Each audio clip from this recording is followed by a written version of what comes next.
Welcome to the Movie Pick, where my dad and his co-host do a deep dive on their favorite movies and all the things they love about them. Hope you enjoy this week's Movie Pick, recorded in Jet Studios, and give us a rating, but only if it's a good one.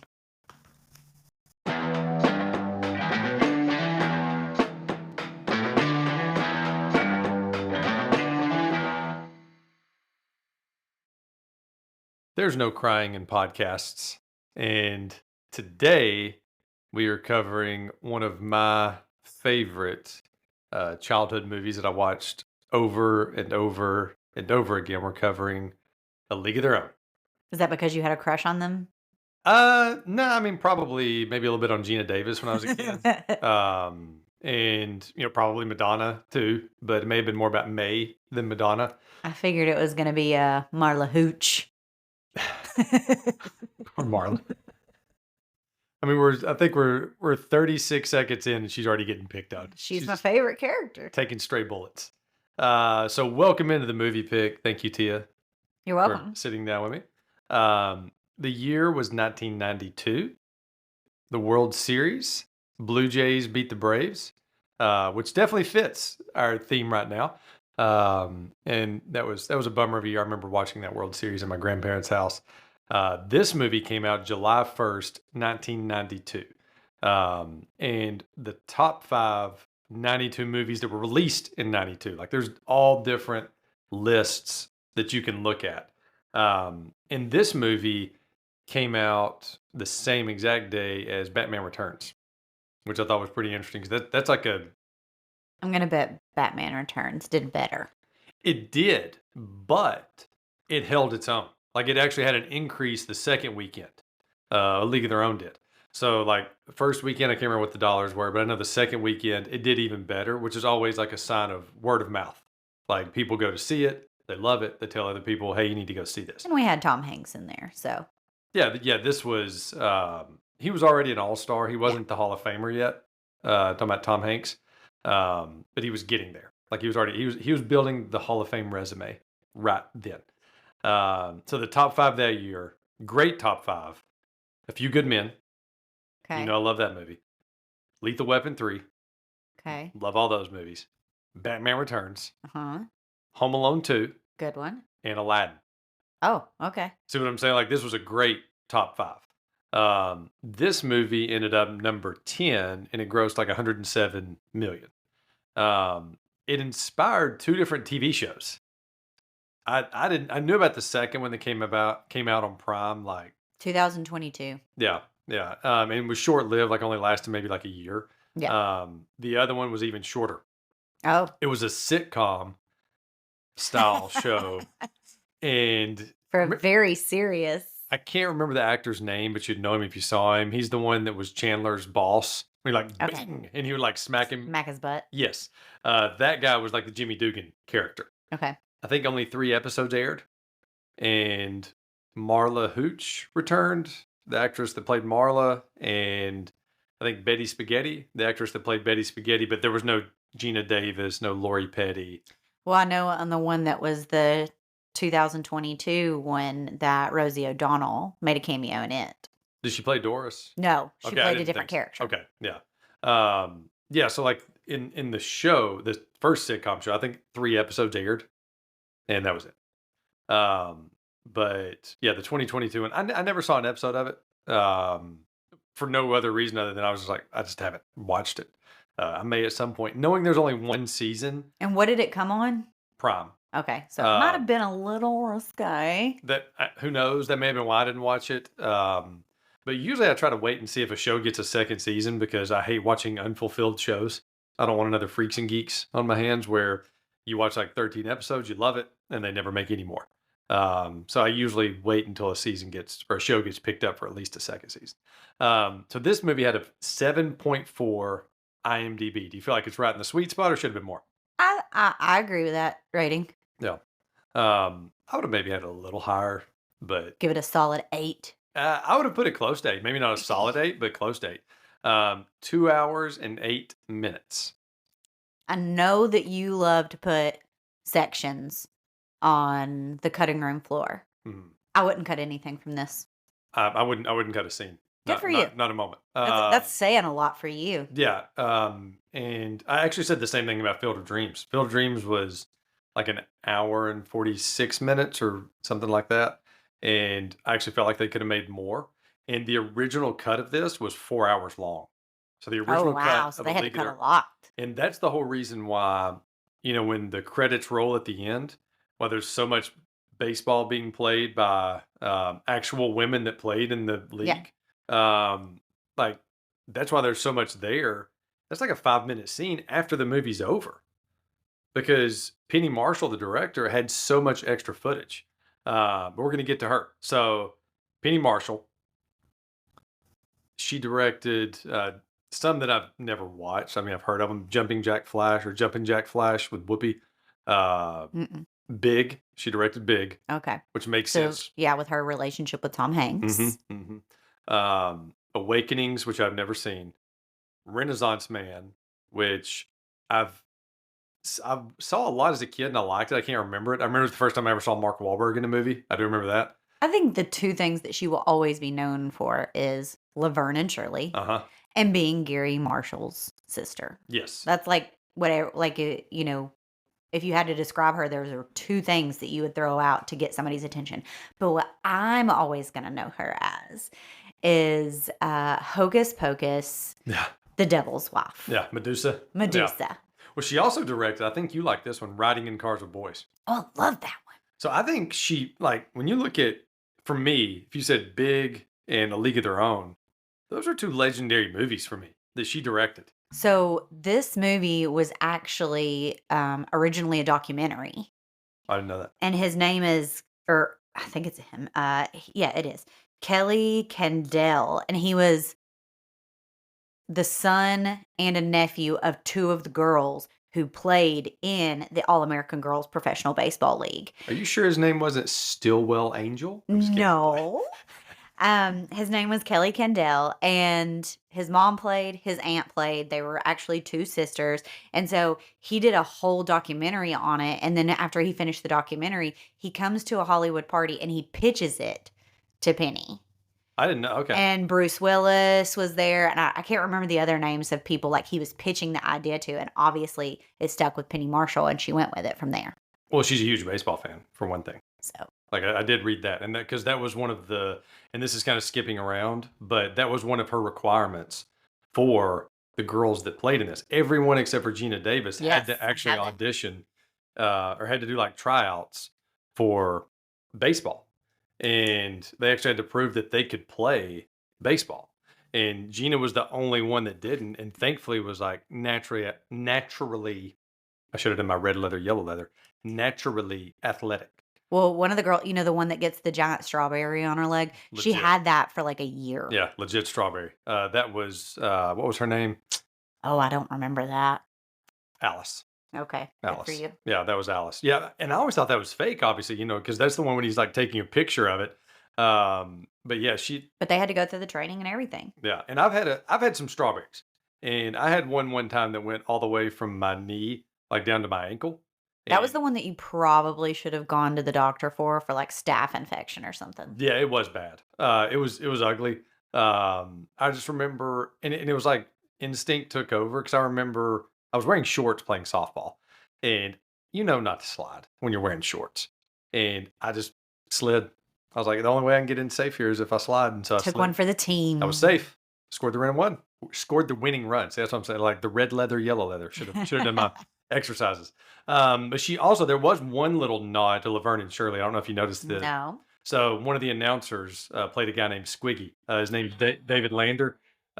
He's from Laverne and Shirley. He was also in this movie. I've only seen a couple of episodes of Laverne and Shirley, but I do remember him being on it. Yeah, it was funny. Funny show. Had a lot of crossovers. I think it crossed over with Happy Days some, and I love a good crossover. But there was going back to the trials, there was like 2,000 girls that tried out for this part. And I saw an interview with Lori Petty that she was saying that you would go to like batting cages all across like LA and everything. And there were women there in the batting prepping. They were practicing, like they were trying to get better at baseball because they knew it wasn't just the acting that matters. It's how I play baseball that matters. She did have them talking about Penny Marshall. These are the things that make this movie so great to me. She had them play unscripted innings just to pad the baseball scenes. Like to get almost like, The realistic look. like in wedding pictures, like, way more about that. They take the, what are they? Not the posed shots, Candid. the candids. That's like the candids for this, where it's, just, hey, play a couple of innings and we're just going to film it. And then they put it in the movie. Did want to mention Hans Zimmer, the composer of this. So the same guy that did the music for this movie did some like huge movies. He did The Dark Knight.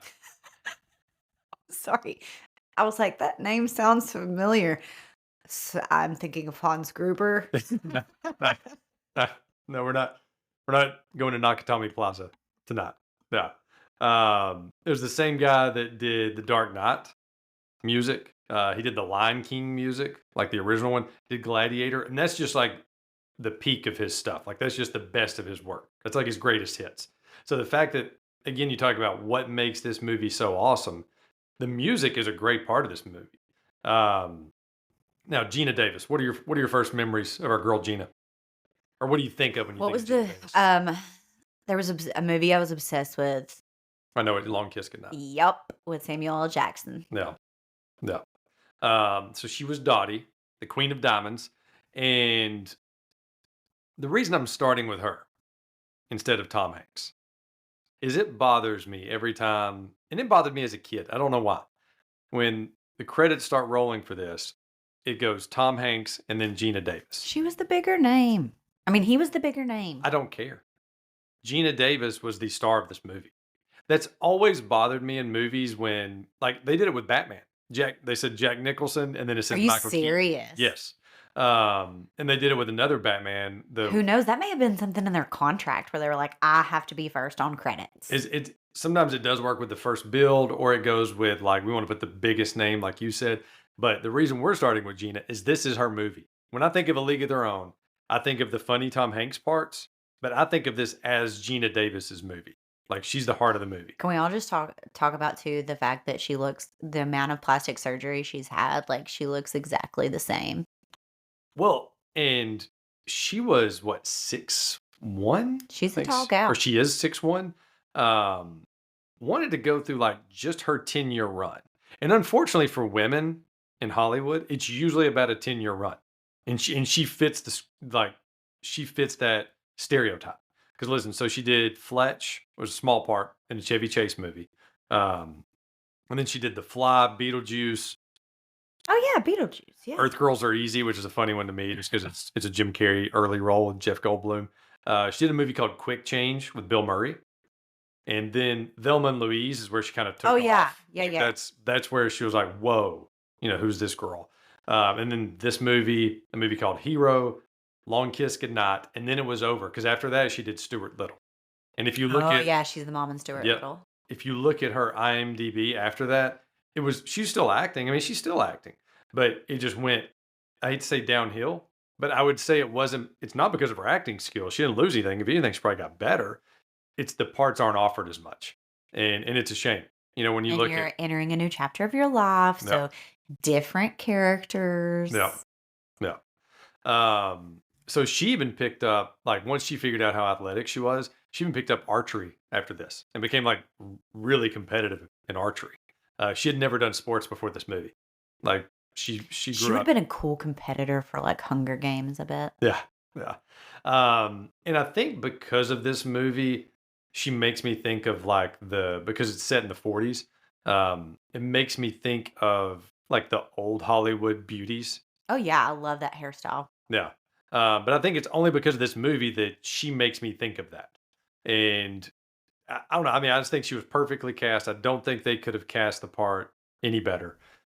She played all the seriousness of being Lori Petty's like older, not bully sister, but older like alpha sister. Mm-hmm. And she never really broke. Like she was never really that funny in this movie. She was the straight character through the whole thing, but still carried it and made herself likable. So I just enjoyed that. And then we've obviously got our guy, Thomas Hanks, as Jimmy Dugan. So read a thing years ago or maybe heard it on something. This was like it's his favorite movie of his own because his kids were young, and he said it was like one of his favorite filming experiences. And I would say another part of that is because he got to gain like 30 pounds. Yeah, he didn't have to. I mean, look, we just watched Forrest Gump last night, and look how skinny he is in Forrest Gump. And that was like a year or two after this. And then Philadelphia, he's super skinny in that. So this isn't like a war movie where he has to work out. No, you do your thing, bro. Right. Right. Well, and he said I think he gained the weight by eating ribs and ice cream. So That's my diet. that would so this is just his short little run. Like this is just a 5 year. His short run. Yes, this is just five. I mean, we Are can't you do gonna this do a whole '90s career. run? Not even the full 90s. Like this just lists out from like 90 to 95. One of them is an honorable mention because I just love the movie Radio Flyer. I don't know if you ever saw that one. No. It's heavy movie.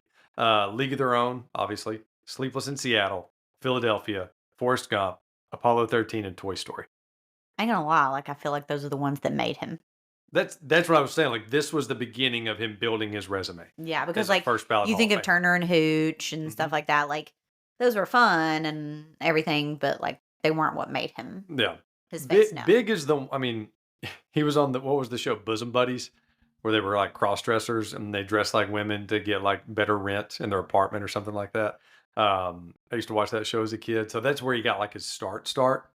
But then, like if you look at his '80s movies, I mean, he was doing stuff like Splash and Yeah, Big but and yeah, no, but you're right. not Blockbuster. Yes, Big was big. I know that. Yeah, but Big was a big deal. I think he even got nominated for an Oscar for Big. So that was the one Wow. that like put him like really on the map. But then this is where his It put him resume. on the map to get cast in things like these. Yes, yes. So then we got All the Way May, played by Madonna. yeah. So I also read a thing that was not nice about her. Okay, go ahead. So they would try to keep all the because of all those extra baseball scenes that they were filming. They would have to keep the extras entertained, hmm like up in the stands. And they said that Tom Hanks did like a puppet show at the top of the dugout, and Rosie O'Donnell did stand up. And then other people would come up and sing Madonna songs because she refused to sing her songs for that crowd. I mean, she is a diva, and Yeah. she's kind of known for being a diva. Is she? Yeah. Okay. No, I mean not, but I mean like she when she shows up, she's going to be in charge of any room that she's in. That's interesting that she's a side character. Yeah. And I'm not even saying that as a bad thing. Like she's just known for being in charge. Like so, I would say she's like, no, I'm not going to do that. Now that's kind of a bad thing, right? Like you think that she would want to go out there and entertain the extras that are there Yeah. to help them fulfill the movie. But I also read, I think May was supposed to be the third baseman, and Madonna never could really get the ground, like the fielding the ground balls correctly. And again, Penny Marshall didn't want to hide anything. Like she did not want to do fake camera work. She wanted to show the girls actually playing. And so that's why they moved her out to center field. So she was supposed Okay. to first be on the infield, but Madonna couldn't handle it. Now, weird little bit of trivia. You know the scene when she catches the ball in the hat? That Yeah. would not count as an out. Okay. Like you have to catch it with your glove, your hand. You have to catch it with your body. Your hat would not count. I read that. Thought that was kind of interesting. But the Maybe song, baseball rules have changed since the 50s and the 40s. and this was a thing too that used to be a thing. So she had like the theme song for this movie, Of course. and apparently she doesn't even like that song. Like she wrote it only because Penny Marshall asked her to. Like she was doing it as a favor to Penny Marshall. She wrote and performed it, or she performed it. I don't know if she even wrote it, but she didn't want it. Has never performed it live. Like so, apparently, Just wasn't showcasing her best. and that's fine. Yeah. Like that, yeah, that's completely fine. But are we good? Yeah, we're good. Sorry. Oh, you're fine. But that was a thing back then. So you had like Whitney Houston did the Bodyguard sound, like she did almost the whole soundtrack for it. There was tons of like the actor in the movie also did a song for the movie. But just wanted to mention that. So Lori Petty, you remember Which much is about her? Kit, right? That's Kit. Yeah, I that's remember nothing. This is the only thing I know her from. Okay. I knew her. I think she was in Point Break before this, and then she was in a movie called Tank Girl. It was a very short run by Lori Petty. Yeah, I would Yeah. Yeah. I mean, she was really good in this though. She's got updated pictures on IMDb, so, you know. She's still doing stuff, but this was like her prime. Um, but the thing that's confusing about that is she was really good in this movie. Well, we're not going to talk about her character yet. We're just talking about her as a person. Yeah, her acting was really good in this movie. Like she played the part well. Yes. Now there was a little bit of over exaggeration, but I think that I'm kind of putting that on the director and getting well ahead of myself. But when at the end when Dottie gets the hit off of her and she's in the dugout and just kind Crying. of crying, and it's like an uncontrollable crying. I'm like, kid, get it together. You heard Jimmy say there's no crying in baseball, and she's over there like bawling. Um, and they were still in the game, like they were only down by 1 run. I was like, what are you doing? I mean, you got to go back. But anyway, Rosie O'Donnell, so good as Doris. Wonderful. Like she was phenomenal as Doris. Now, obviously, she is a polarizing person. What does that mean? Like polarizing might not be the right word. Talking about Rosie for a second. She is a very divided person. You either really like Rosie O'Donnell, Yes. or most people really don't like Rosie O'Donnell. She was good in this, but you know what I always think of her as? Flintstones? Wasn't she in the Flintstones? Oh, no. Yeah, she was in that. That's probably the most feminine role she's ever played. The Flintstones. Yeah. No, I think of her as Tarzan's best friend in the movie Tarzan. Oh, yeah. Yeah. Well, I just thought she was so good in this. This was her first movie. And Was it really? yes. And she even for her. thought that she wouldn't have as much screen time as she did. Like she thought for sure most of her stuff would end up on the cutting room floor. And she had a ton of screen Did time. did she have a sitcom there for a little bit? Probably. I feel like she did. I Um, may have that wrong. it wouldn't surprise me. I mean, she seems like the top. I mean, she's very, very obviously like she likes to get into political things. She likes to be very boisterous, and that's why she's so divided amongst people. Yes. But as far as in this movie, Rosie O'Donnell as Doris, phenomenal. Yes. Like that's what we're talking about right now. Is Rosie O'Donnell as Doris, fantastic. David Strathairn, I don't know if that's how you say his name. Is that what the guy with the glasses, the general manager? Ira Lowenstein, yes. Yes.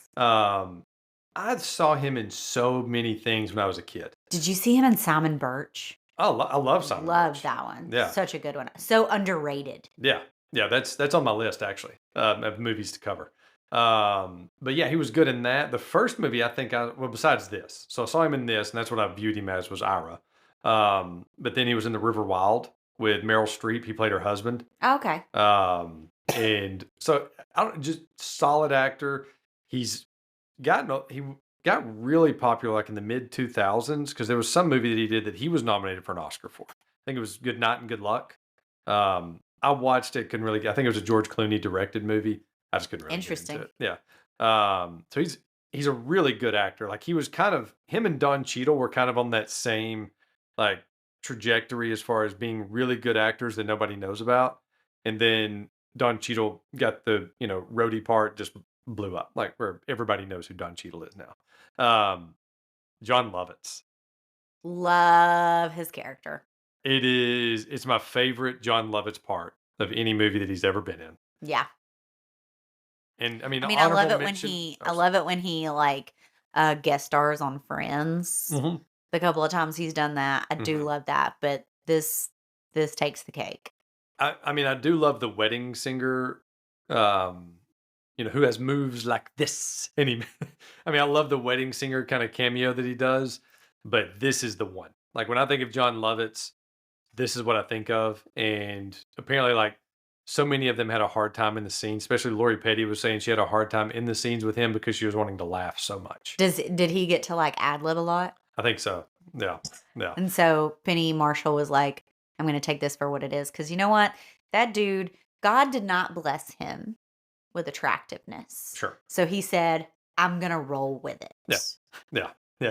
He's made the most of what he's got because he is Yes. hilarious. And then you've got Bill Pullman as Bob. Oh, yeah. Her husband.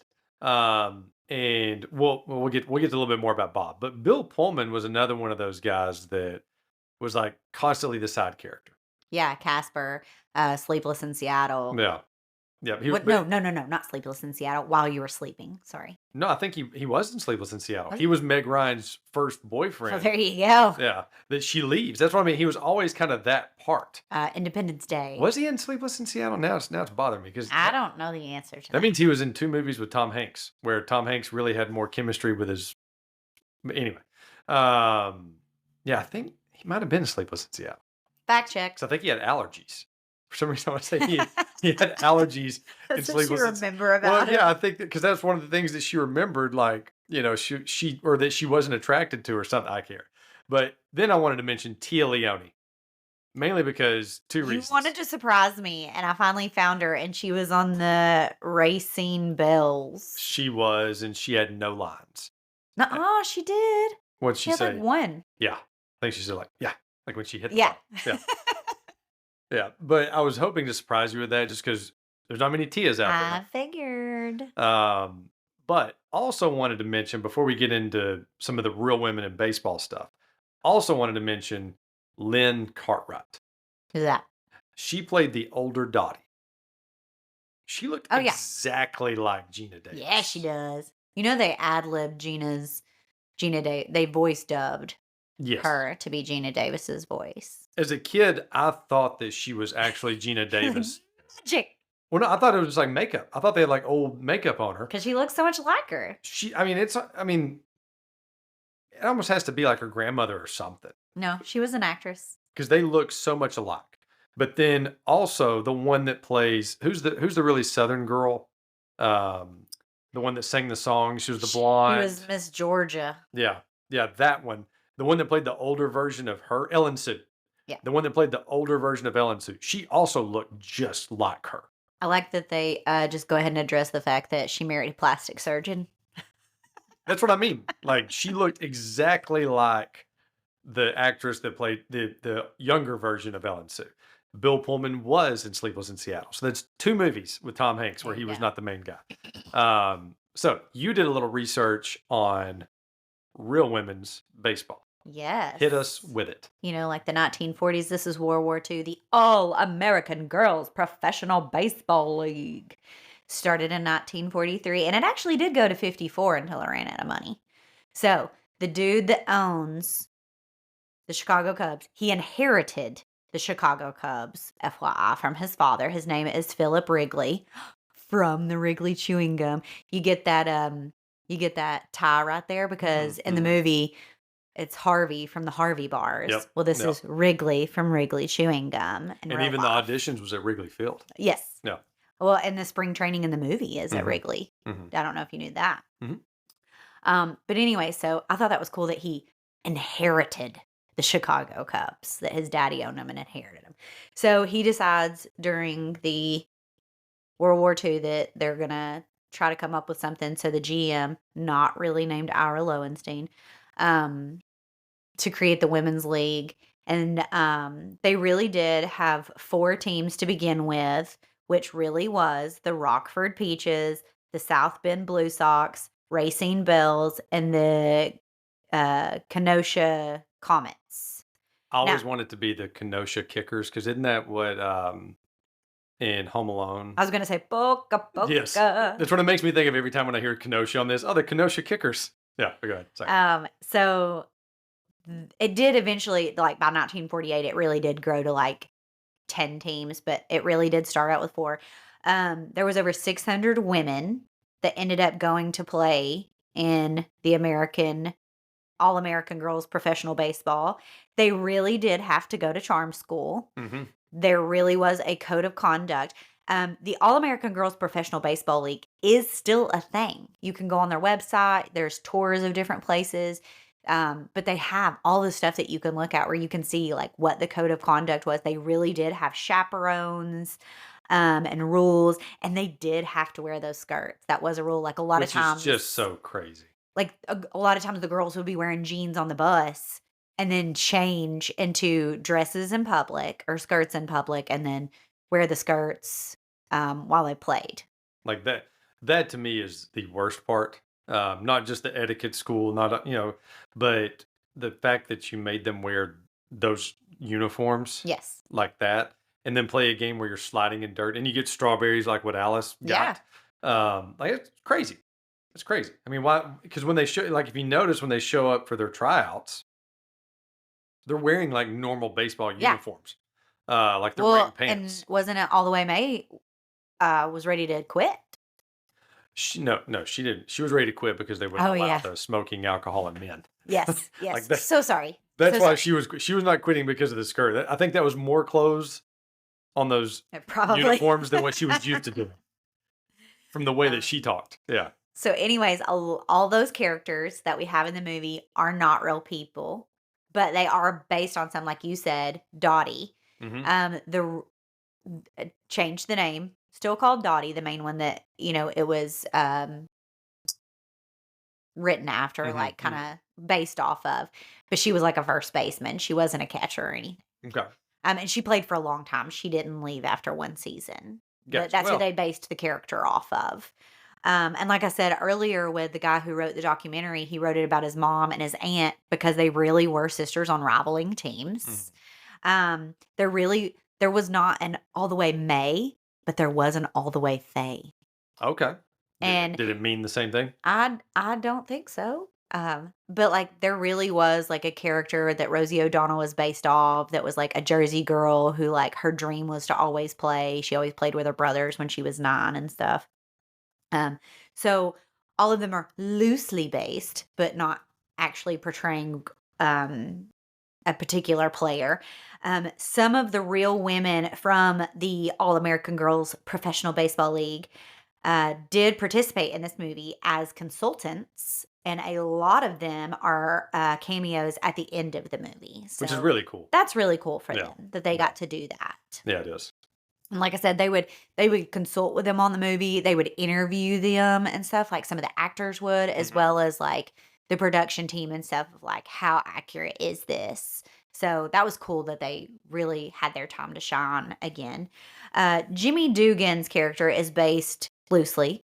It says loosely off a guy named Jimmy Fox, who was a Hall of Fame first baseman who really was an alcoholic, and he did coach the Fort Wayne Daisies. Yeah, for 1 year, I think. Yes. Yeah, I saw that. Yeah. And then the other cool thing about women in baseball, the scene where I think Jimmy Fox is like still in the top 20 on all time home runs. Oh, okay. Yeah, I think so. I think he's like I think he's in the high teens, is what I looked. Yeah. Okay. This scene where there's a foul ball and it goes to the side and you see these black people standing to the side of the gate and they just kind of give like a moment for these black people, and the woman picks it up and she throws it at one of the Rockford Peaches, and then they nod to each other. That was a nod to the fact they did not let black women play in the All-American Baseball League, but there were 3 women who did play in the that were black women who played in the All-Male Negroes League in the 1950s. So that was a nod to them. And the main one I think they were basing her off of, or the rumor was a lady named Mamie Peanut Johnson. Okay. Like that's what that one was based off of. And that's why they showed her not throwing it to Dottie, because Dottie was closer. She threw a rocket. Yeah, showed what she was made of. Yeah. And obviously it was wrong. It was wrong that they weren't able to try out, and that was real. Like that was a real thing. But yeah, I'm glad you came across that too, because women's pro baseball is actually starting up again this year. Yeah. Like I saw that. But just thought that was pretty crazy. And So the other 2 black ladies that played in the Negro League, Yeah. Connie Morgan and Tony Stone. I read the Tony Stone. Yeah, I did write down their names. So there's your history in women's baseball for World War II. Nice. So a little history on this movie. Some deleted scenes from this movie. Really changed. Obviously, lots of There's a lot it. of deleted scenes. Well, it's 4 hours. But there's a lot of scenes that would have really, there's 3 big ones that I wrote down that would have completely changed the entire movie. And some of them they left in at first, and then they had to cut it because test audiences hated it. So when the first version of the story, Dottie and Bob get married the night before he goes off to war because he was very indecisive. About I think about everything. I think they were just making his character kind of He wasn't Not, even sure he wanted to marry her? I think just unafraid of commitment, Oh, like that kind of thing. that's so It maybe g they wanted to, like, create a more love interest situation for Tom Hanks and Geena Davis? exactly. Eh. Exactly. And so, like, the first version of this, they have a scene where they get married the night before he goes off. So then it's less of like Dottie's in love with Bob, right? Like it's more of a I just committed, Because he was going to because he was going war. off to war. The other big scene they cut was Dottie and Jimmy kissing, and it Yeah. was on the field.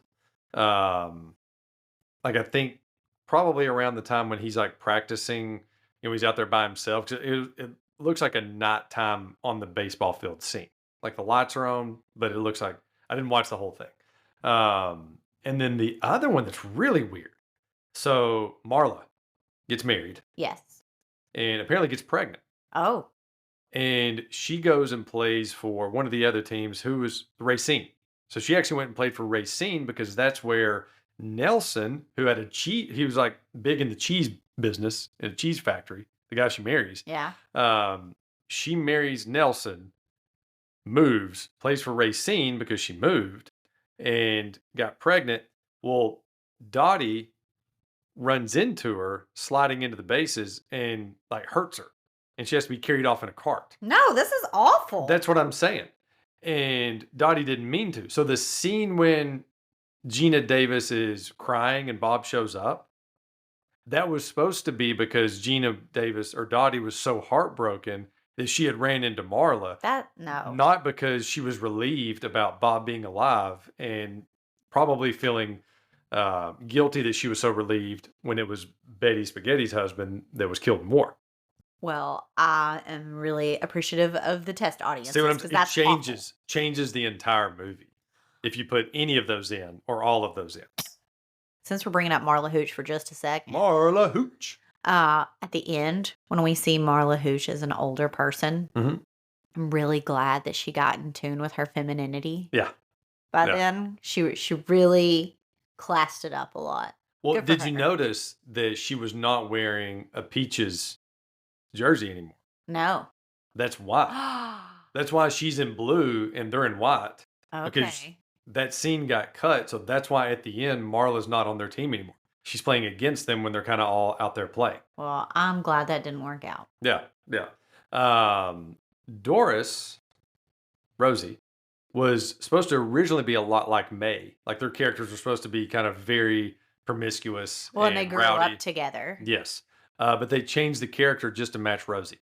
They're like, you know what? Let's make this character more like Rosie rather than try to make one of the actors or make Rosie be more like the character. Well, and they're using Rosie O'Donnell's talents all the Right. way. Like, Right. let's use her for what she's good for. Let's bring the fun and the funny. Mm-hmm. Mm-hmm. So during the peeing scene, when Madonna's Timing his pee. even Tom Hanks did not know when it would end. So So he had to just keep acting like it he, until it. he just had to keep going because Penny Marshall was using a hose and a bucket. So she had like a little hose that was like making the noise and a bucket of water and making the noise like he's peeing. And so he didn't know. Like Tom Hanks was just going until it stopped. So that's why like there's the stop and it looks like he's like done. Then he keeps going. So that I just thought that was kind of funny. Yeah. And so one last thing, all of the actresses had to take baseball training 6 days a week Wow. for like several months before the movie started. It's a long commitment. Yeah. Better hope this movie does good. Yes. And the movie did do really well, even though it did have some language, which brings up my next point. This movie, we're not going to call it Vid Angel on this one. This one should have been Stillwell Angeled. So it should have been Still Angeled. But most people know that have listened to it. We are an affiliate of Vid Angel. And so if you use our promo code MoviePick1215, that's MoviePick just like it sounds, 1215. It gets you 30 free days instead of 7 free days trial. And you can use it to filter movies that are available on Prime, Netflix, Peacock, Paramount Plus, and Apple. Plus, there's some more, like some of the add-ons, like BritBox and some of those others. And it's so cool when you use VidAngel because you can decide what you want to cut out, whether that be language, immodesty, anything. And last night while I was setting filters for Forrest Gump, Which are a lot. There's a lot of there's filters. a lot of filters for Forrest Gump. I cracked up at one of the filters. It said belching. I could have cut out belching if people have a problem with belching. Yes, some of them are obviously a little strict for Yeah, me. Like I don't some need to people filter must out that be, much. but I thought that was interesting yeah. that you could go that far. Yeah. Another little hidden perk about it is I like the fact that when I go to VidAngel, it's got my Netflix, Prime, and all those others right there together. So I'm not having to go to Netflix and then go to Prime and then go to whatever. They're all right there housed in one spot. So I think we are ready to get to some questions. It's like questions or competitions. I don't know. These are questions before Okay. the competitions. Oh, okay. So, movie begins. First time we see Dottie playing and Kip playing. They're playing for the dairy farm. Yes. And Dottie's kind of getting in the, like, you can really get in the head of a batter right before they bat. And she's telling her to lay off the high ones. She's like showing her where the open, part in the field is, all that stuff. I think she kind of liked being the alpha, or do you think she was just always there to support?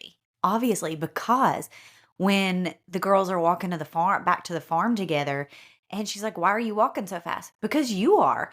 And really, she still couldn't let Kit be the faster one. Like, it's just in her. Yeah. Yeah. The funny thing about that scene, again, the interview with Lori Petty that I saw, she apparently is very athletic. And I don't remember if she was the oldest of a bunch of siblings, but she has a lot of siblings, and they were all athletic. And she said it was really hard in that scene to run fast, but not run faster than Geena Davis, because apparently she is very fast. But she had to look like she was trying to run fast rather I'm sure than. Geena Davis with her really long legs gave Sometimes her that a can run be for her harder. money. Well, sometimes that can be harder to get everything going. There's a lot of moving parts when you're Geena Davis and you're 6'1", Yeah. and trying to get everything going. We just went to a baseball game and saw Jose Altuve. The guy can move, and his legs are like, what, 10 inches long? He was tiny. Cracked me up. Yeah. But I just thought that was interesting. And the scene when, kind of sticking with that for a second, we'll get to this. So the guy that's like, keep your eye on the ball, Kit. You remember him? Yes. He yells to her. It was Mitch Swaley. I've seen him somewhere. Yeah, that's not his real name. Obviously had a crush on her. You can even hear him in the background. This movie has a ton of background jokes that I didn't notice until I was watching this with the subtitles on, because you can hear him and he says something about, like, "Hey kid, do you need a ride?" Like, but he's not even in the scene. Yeah. And Tom Hanks has one when Mrs. Cuthbert is throwing up because May poisoned her, where you can hear Tom Hanks say, "Oh, you might want to buy some new shoes after this," or something like that. But you can barely hear it. I never noticed it once until the subtitles were on. The mailman that delivers the War Department telegram. Worst delivery guy for that. They need to hire somebody else for that. That guy should have been fired on the spot. Like, he walks in and he's like, "Oh, I hate these. Oh, I hate when they don't put the name on these, something about, all of them are stressed and holding their breath. And he's like, have to go back and get a name. Yeah. Like, he's going to go all the way back and make all of those women sit there and know. Agony. Yeah. Every one of them that's married knows, like, somebody's husband just died and it could have been mine. And that guy's going to walk back. And showing no compassion or empathy. Oh, no. No, he was like, even Jimmy Dugan knew to show some. Well, Jimmy had started softening up by this point a little bit. But, like, we're not going to step on Landon's awards that he likes to hand out. But if there was ever a, you're the worst at your job award, it's him. This guy just earned it. So let's talk about Dottie for just a second. Let's talk about Geena. Was she a bad teammate? No. She left. They're about to start the World Series. She can't wait 2 weeks to start her family. But look, I don't think it's just, first of all, her husband's been gone a long time. Sure. But also, the husband that she married the night before, like, he didn't even want to commit. You don't know that. Oh, no, they cut that out. Exactly. You don't know that because she's living with her parents and stuff. So obviously they've been married. But we're talking about a time where it was rare for women to have jobs. Your job was your family and your husband, and what your husband said, that went and stuff. And, she's so excited about him being like an assistant manager at the dairy, and one day he's going to be manager and stuff. Like, we're talking about putting food on their table. He's got to get back and stuff. So I kind of get why she had to go. I mean, look at Marla Hooch. She left. Marla Hooch left mid-season. Don't care. She left. There's a big difference leaving mid-season and leaving right before the World Series starts. Don't care. Uh, like I said, I think it has to do with the time frame. And she did what she had to for the team too, because Jimmy even asked her in one of the games, like, does Kit need to be taken out? And at first she's trying to play it cool, and he's like, tell me honestly. She's like, no, she needs to be out. Don't get me wrong. Up until the World Series, Dottie's a phenomenal teammate. Like, she's the one that made the lineups. She's the one that, the catcher is kind of the coach on the field. Oh, really? Yeah. Yeah. They're involved in everything. Can you tell my athleticism just by this? Well, catchers I don't know what the stats behind this would be, but if you hear anybody say it, most people say catchers make the best baseball managers, like former catchers do. And there's a lot of them that were former catchers, a lot of really great all-time managers that were former catchers.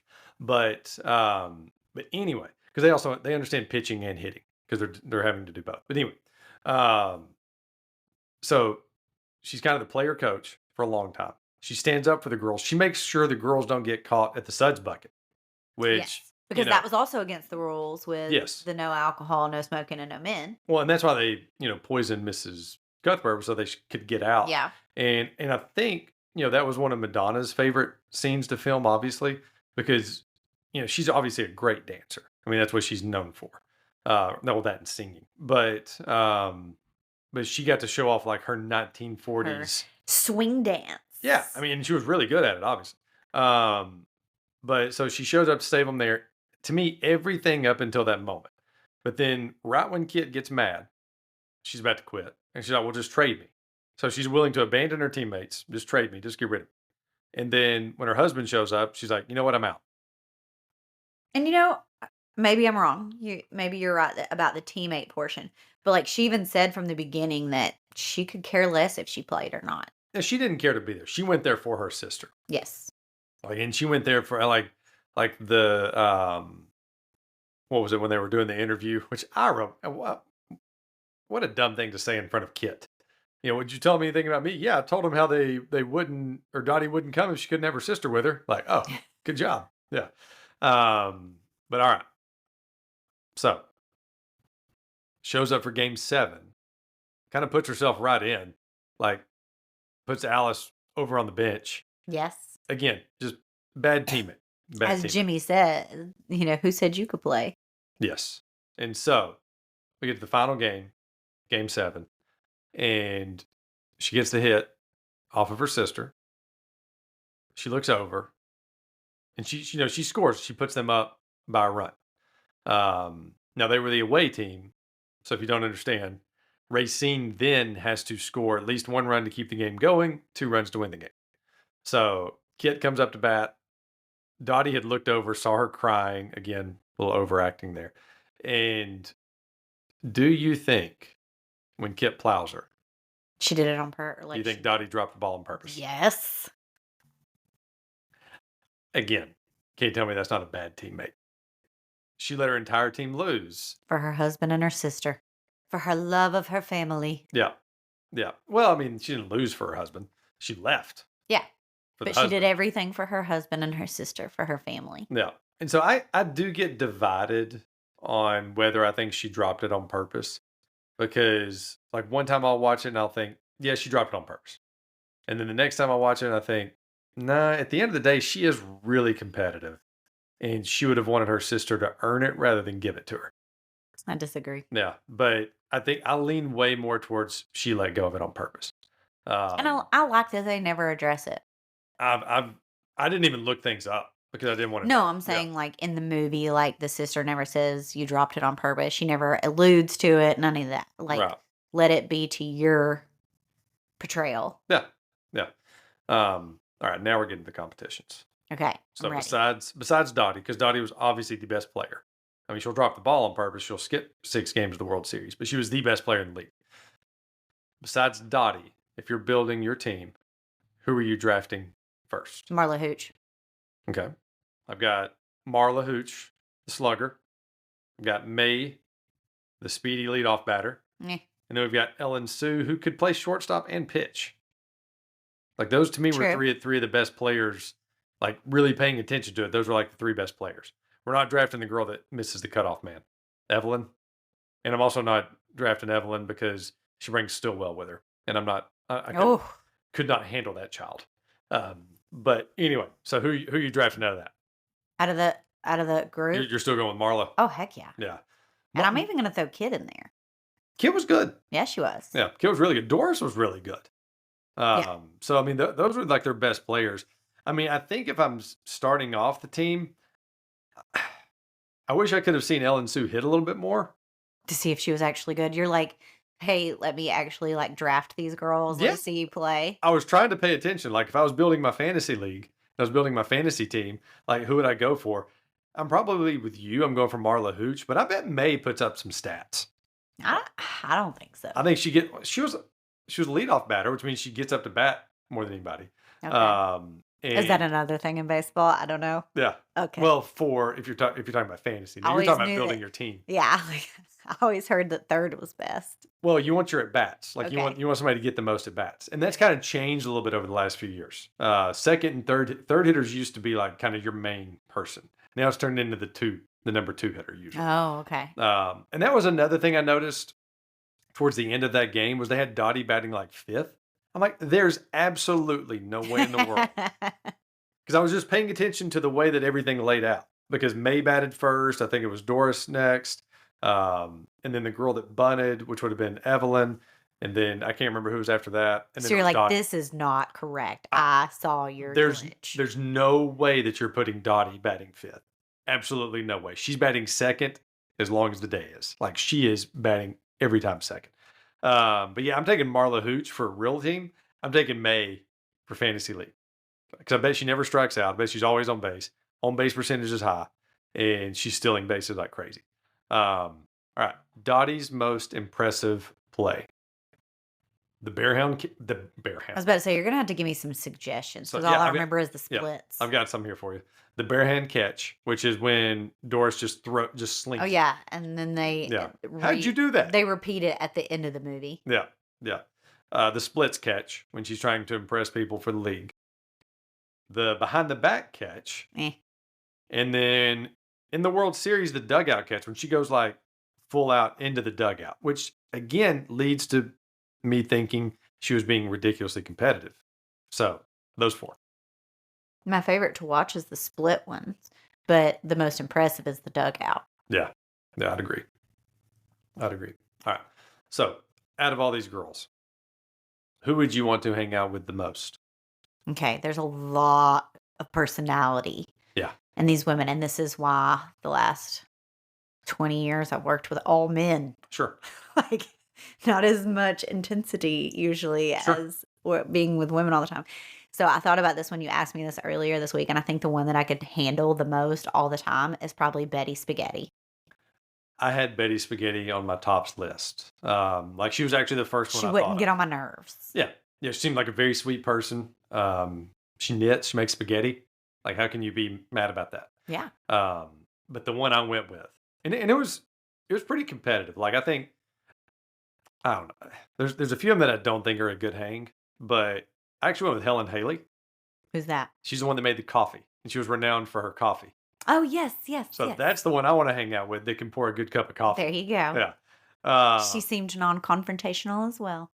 She has one of my favorite parts in the movie too. When she walks out, has anyone seen my new red hat? And I can't remember what Dottie said, crap on your hat or whatever, and so, but yeah, it's such a funny scene. All right.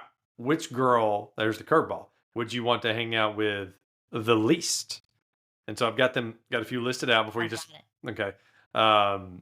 Dottie, who's like Mrs. Perfect, right? Like that's hard to hang out with sometimes. Is somebody that's just completely perfect. Kit, who is super whiny and jealous of her sister all the time. May would get you into trouble. Doris, you have to deal with her being so obnoxious and loud. And then Evelyn, because you got to have Stillwell around. Ooh, I didn't think about that. I'm going to go with May, though. Yeah. She wears me out because her attention seeking and needing to get into trouble and just like her smart mouth, like everything. I'm like, I cannot handle you for long periods. Doris, I could handle because I got a couple of Dorises in my life and I like them. Yeah. I tell you, it was funny. Thinking about Vid Angel and thinking about Stillwell. I did think about the scene when they're all in the locker room and they're changing, and he kind of he kind of Vid Angeled himself. He had his hands covered.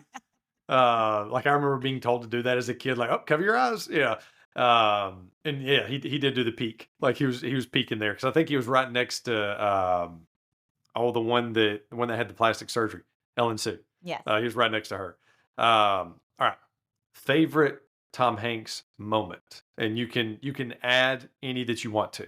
I love when Ira says something to him about scratching himself for the entire fifth inning. Mm-hmm. And he's like, well, anything worth doing is worth doing right.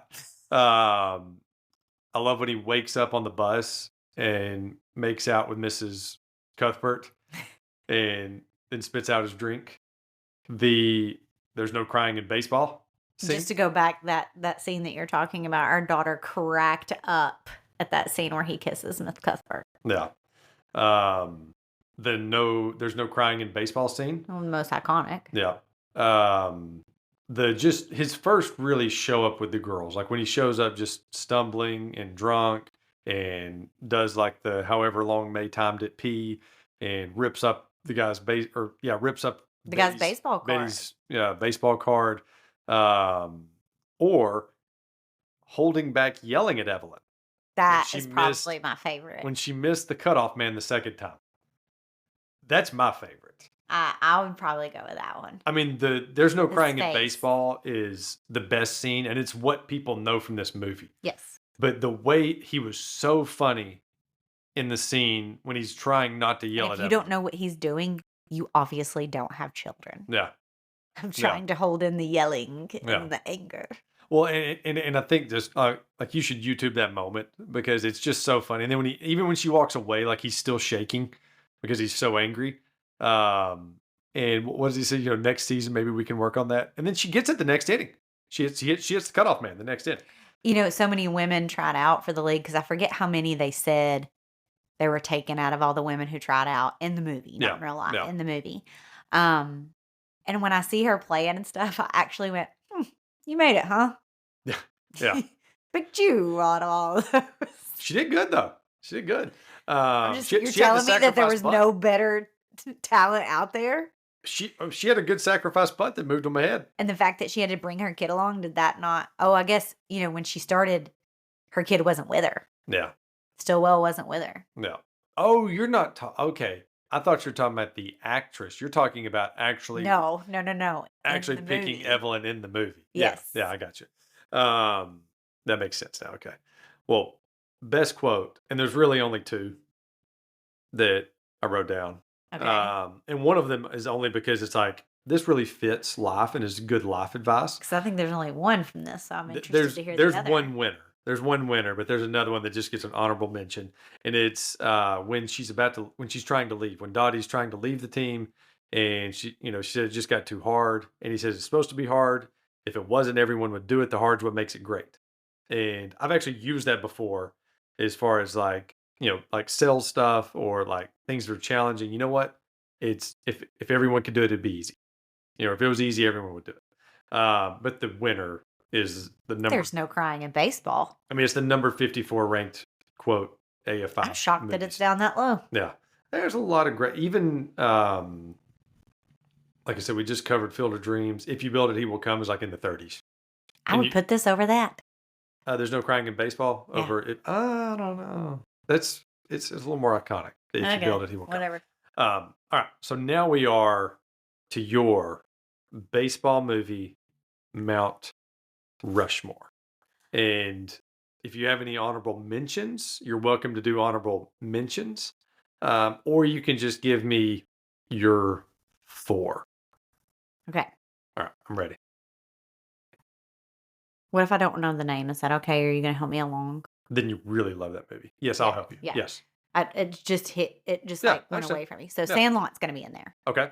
Sandlot is in there. Okay. This is in there. Okay. So Sandlot, which when was the first time you saw Sandlot? Did you see it like as a little kid? I saw it as a kid. Yeah, because it came out in '93. So yeah. And then so Sandlot, A League of Their Own. What else? For the Love of the Game. Love that movie. Kevin Costner. Yeah, Love that's it. a 1999 movie. It is.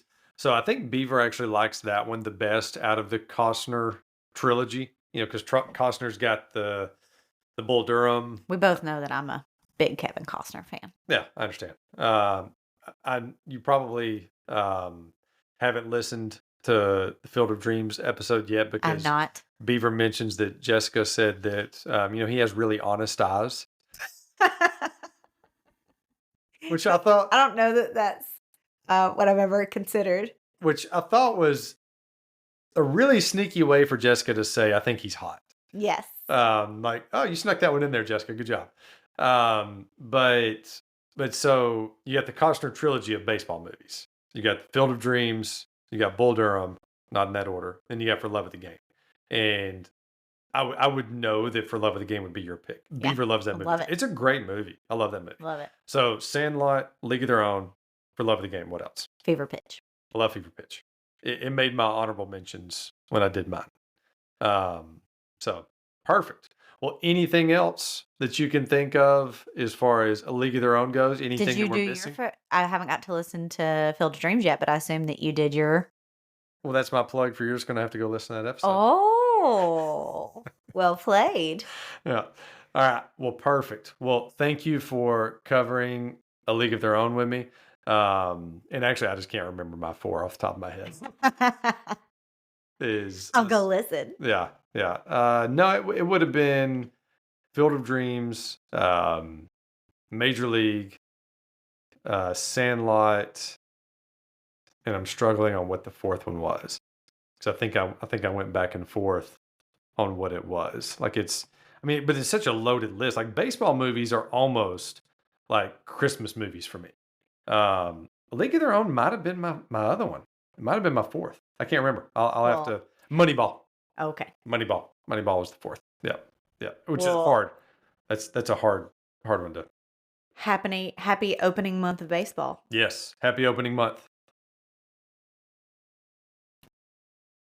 Don't forget to hit that like and subscribe button to bump us up in the algorithms. You can send my dad any suggestions of movies you'd like for him to cover at themoviepick@aol.com. Thank you for listening.